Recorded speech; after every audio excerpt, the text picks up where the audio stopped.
residential, commercial, but I don't think we We don't really mess with residential though. don't even fuck with residential. Enough money in it for you. No, not that.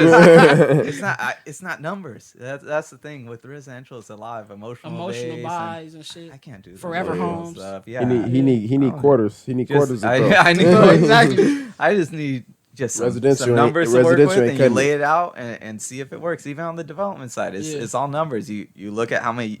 Let's say it's a 2-acre parcel of land, and you're doing townhomes. So you could do 30, not 30. Let's say you could do 15 units an acre. So at 2 acres, you could do a 30-unit townhome development. That's dope. Well, you got to work it back to like what's the cost per door on land, and then see what the rents are if you want to hold it to rent, or what you can sell those parts. Because right now, I mean, Stanton, West Orange County, they just had a townhome project sell, all sold out, not even built, $800 a door for a 3-story project. And it's not even so built yet. Your townhomes.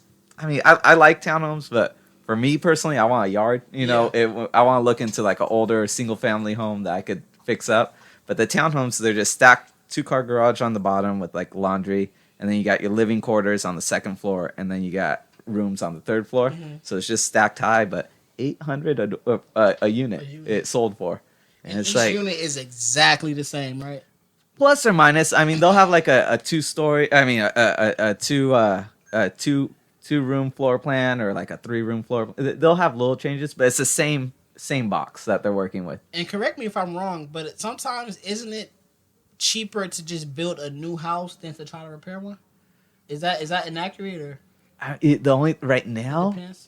I'm sure you see those little memes and stuff popping up with costs of lumber and construction costs are through the roof. One, because there's a lot of development going on, so labor is expensive. Okay. And then 2, like there's something going on with the lumber. I haven't really looked too much into it, but there's like Wood is expensive. Wood is expensive. There's some logistical issues getting here from other countries.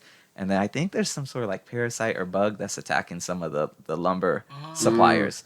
A super termite. Something along those lines. But, you got lumber going up, even steel's going up.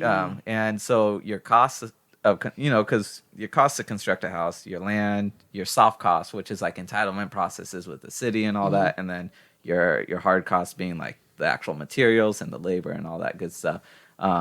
So all that, if your materials are going up, the prices of homes are going up. And I mean, right now, you guys see how the residential market is. We just need to build. I mean, even though it's expensive to build, we still need to build because there's not enough product. There's not enough product. I think the COVID thing really swung things around because, in my opinion, the housing market, it stayed strong through COVID. I don't know this. This is just my interpretation. But you have all these guys in like in downtown LA or downtown Long Beach are living in these like dense areas because that's where they work and they have their good paying jobs there. But now with COVID, all the offices shut down. They can work from home and stuff. So why work in a little studio or condo in downtown when you could go buy a single family home with a yard that you could have a dog and have your family enjoy, out in the suburbs. And so I think a lot of those guys flew out, it got out of the city life to go buy in the suburbs, which is like crazy. I mean, my brother got the same, work from home indefinitely. So he's like, man, I'll look in Arizona, Georgia, Texas, It doesn't matter where he goes. Because he's going to get paid the same, no matter where he goes. Yeah. And so I think that's a lot that's driving it. But I mean, it's supply and demand. The price is going to be high if supply is low and demand's high. So if we put more product out, increase the supply, hopefully it meets the demand and then helps stabilize. I'm not saying to crash the market, but the residential market is just going up like this. We need to kind of taper it off and have it because first time home buyers can't get in anything. Yeah. And then when you rent, you're renting a studio for $1,600, $2,000 a month, and that's just going into another man's pocket. Right. You can't. Not building equity, not doing nothing. That's it. They really need to encourage, better. I mean, not better, but more first-time home buyer programs, and encourage for like people like us, our age, not to put our money in someone else's pocket. Put it into investing in yourself. Buy some beat-up single family, like we were talking about before. Fix it up. Maybe put ADU on it so you get some rental income, help you out with the mortgage, and just start growing because that's. Everyone, even the businesses on the industrial side, they say they try to build a business that supports the real estate. So let's say they make widgets, like let's just say they make I don't know, gearing, rear gears for a truck. And they need 5,000 square foot warehouse. So they start out by leasing 5,000 square feet. Business is growing, so they buy a 10,000 square foot warehouse that they own, and they occupy it and build up their business. And now they buy, a 20,000 square foot warehouse. Now with this 10,000, instead of selling it, I mean, ideally, your business is doing well enough so you could buy the 20 and then lease out the 10.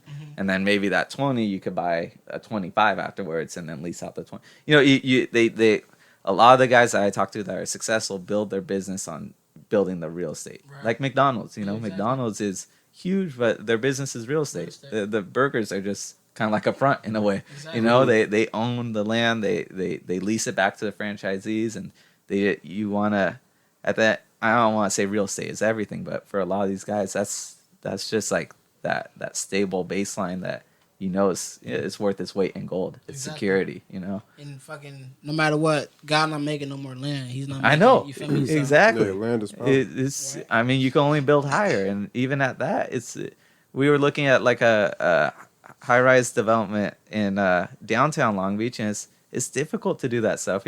Going 2 stories subterranean on parking structure, you're like 5-10 feet from the water table. You can't build that. Subterranean is underground, guys.